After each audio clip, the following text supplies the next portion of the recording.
Welcome back to the news at 10. We'd like to bring you more on our top story today of the suspected criminal Henry Chibueze, who escaped from court. The governor, Rochester Okorocha, has promised the sum of 5 million naira to anyone with useful information concerning his whereabouts. The governor announced this after the emergency meeting with security chiefs at Government House, Owerri.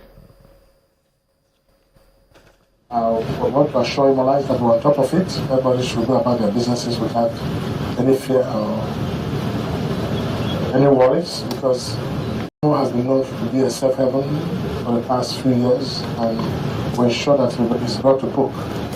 It is obvious that we have serious issues with the prison officials, and everything seems to point towards the prison as having been the place where this whole thing was nurtured before execution. So I've also directed that the CP and SSS directors should look inwards now and make sure we fish out the culprits that are involved in this case.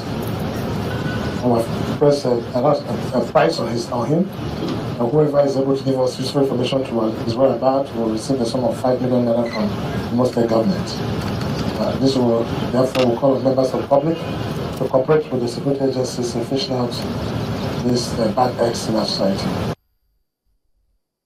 The Nigerian Senate has adjourned plenary until February 24th to allow the different committees work on details of the 2017 budgets as presented by the President Muhammadu Buhari last year.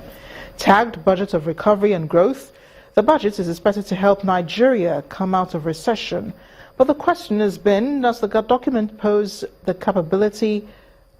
capabilities to do just that? The Senate President, Dr. Bukola Saraki, in an exclusive interview with Channels Television, says the budget is truly a budget of recovery and growth, which he believes the Buhari-led federal government is on the right track with its economic recovery plan to ease the pains caused by the state of the economy. The budget is based on a benchmark of 2.2 million barrels a day, oil price of about 42.5 is realistic. Probably do much better than that. We believe that the revenues would go up. There's a deficit of about 2.3 trillion. It's still below agreed deficit percentage of 3%. The question everybody's asking is that if you look at the capital budget, which is 30% of the entire budget, which is also about 2 trillion, the argument is that that means if we do not raise money, we will not be able to implement the capital expenditure. But if you look at the trend, you will see that that is why the economic recovery plan is going. Government is going to go on a roadshow in the next couple of weeks. I'm pretty confident that they'll be able to raise the money. I think they're looking for $1 billion on Eurobond. I think they'll be able to raise it. They'll still get the monies from the world banks at concessionary rates. They'll be able to come up, probably raise about 1.5 to 2 billion, and they'll be able to raise money locally. So they might be able to raise probably 60-70%. I think now that they have a plan in place, there'll be more confidence in the international community, and that is why the World Bank is projecting, IMF are projecting a 1.6% growth. Senate President Bukola Saraki, it's time to get the latest business stories now. Here's Anne Mawudu.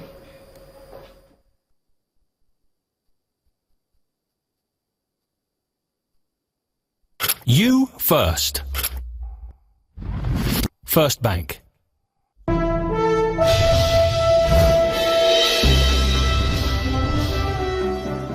Thanks a lot, Amarachi. Welcome to Business News. Latest data from the National Bureau of Statistics shows that a total average of 2,548 gigawatts of energy was generated by power stations in the fourth quarter of 2016.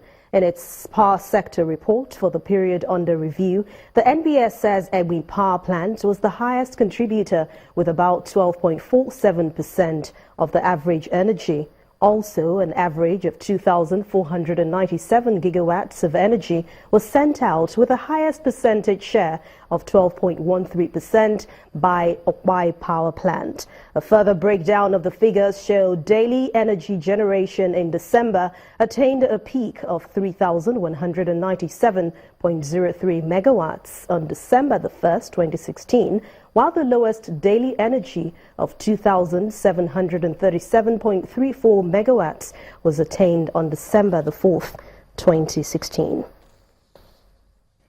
Nigeria's interbank lending rate fell to 5% today as the money market remained flooded with cash from budgetary disbursal and coupon payment on matured bonds. Balance in commercial lenders' accounts with the CBN currently stands at 254.46 billion naira, and that's against 202.58 billion naira it was last week. Traders are saying 49 billion naira coupon on matured bonds released today by the CBN helped boost liquidity and forced down interbank rate. They're also expecting the CBN to conduct more open market operations next week. This is to help take out excess cash from the system. They say if the greenback is sold at the special forex auction, then this could help reduce the liquidity level in the system.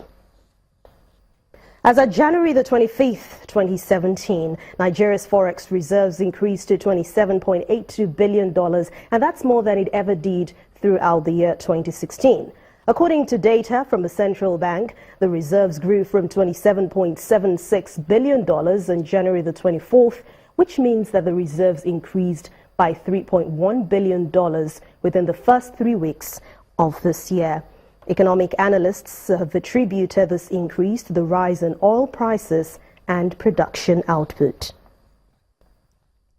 Nigeria's session or positive sessions this week at the Nigerian stock market ended the last trading day on a bullish note. For more details on how the equities performed today, here is BC Adebayo.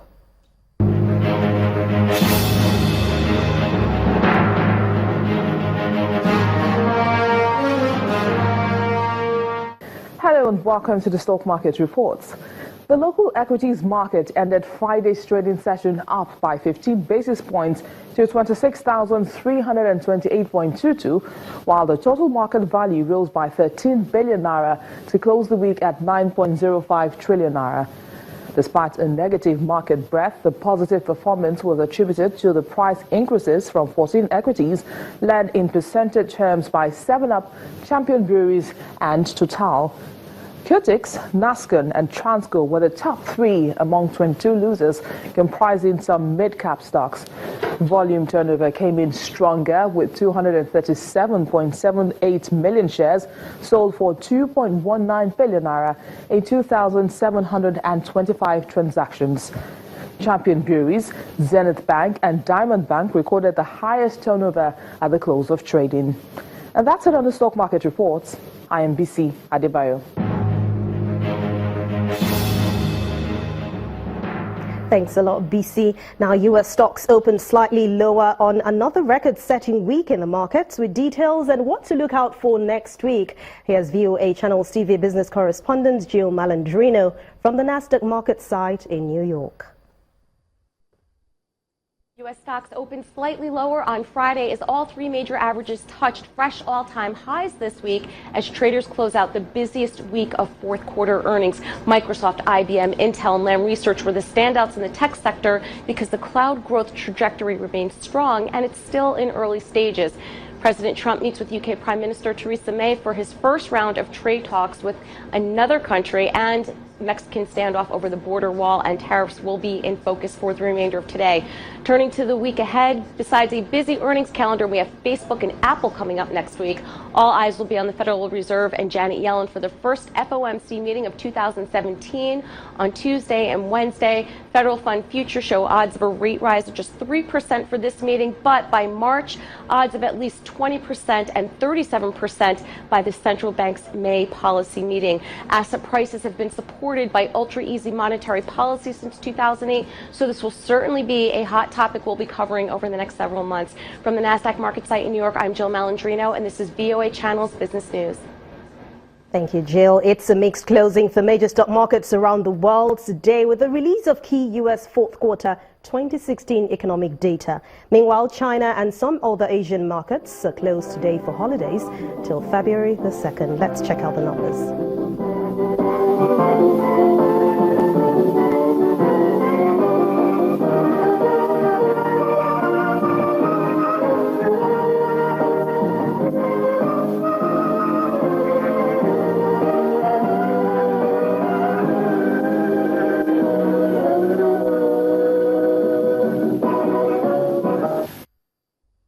Thank you for watching Business News on the last trading day of the week. I'm Anne Nwawadu. Back to you, Amarachi.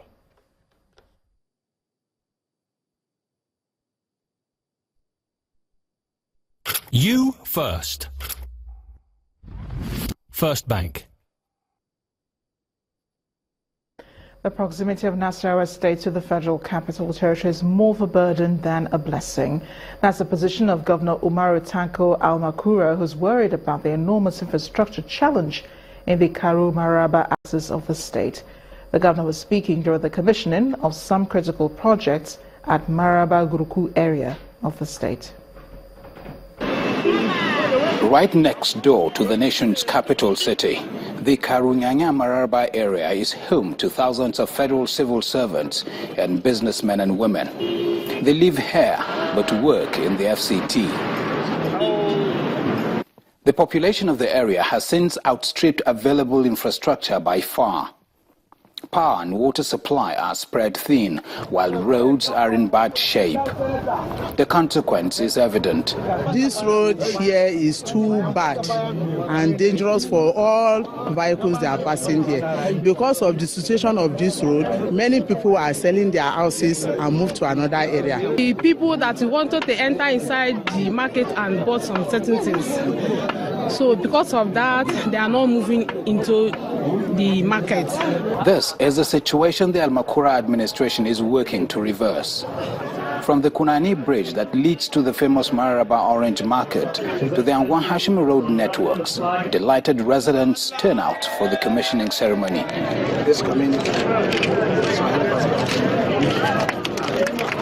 Governor Almakura says turning around years of neglect is a tough task, one he is deploying prudent management of resources to accomplish.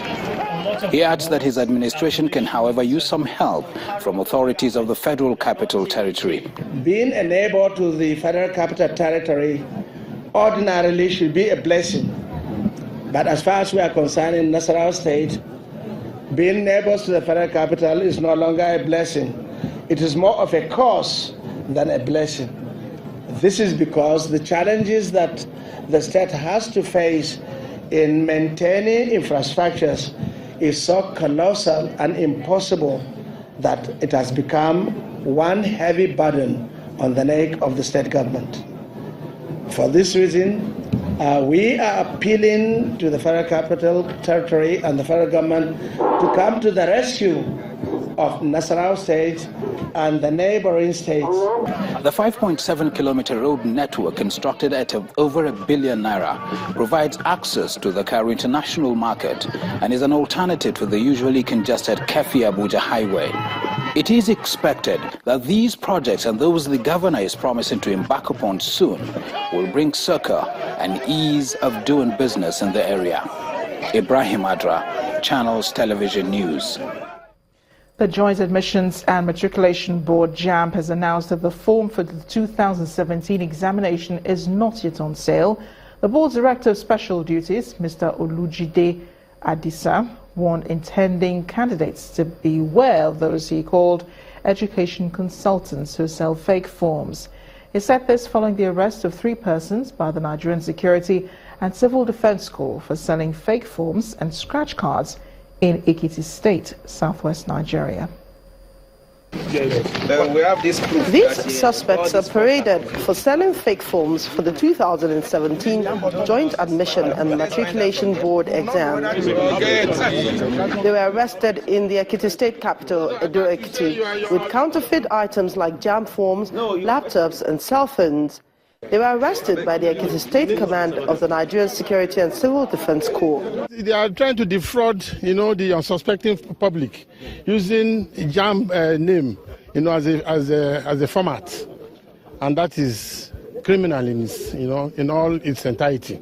According to the Joint Admission and Matriculation Board, the form for the 2017 exercise is yet to go on sale, and nobody is authorized to sell them at the moment. Some parents actually protested that people were collecting money for registration and were unable to give them e-slip, which means that, and they also discovered that Jamb registration is not out. Why should people be collecting money for registration that is not yet out? So they protested, and the civil defense went into action and arrested some of of these people, and the arrest is still going on. We come here to confirm what is happening and to also inform the civil defense that we want to prosecute these people to serve as deterrent to other people that are doing it across the nation. Our message is that Jamb form is not yet out. When the form is out, we will advertise. While these suspects will face prosecution, the management of Jamb is seeking the cooperation of Nigerians and security agencies to sanitize the board examination process.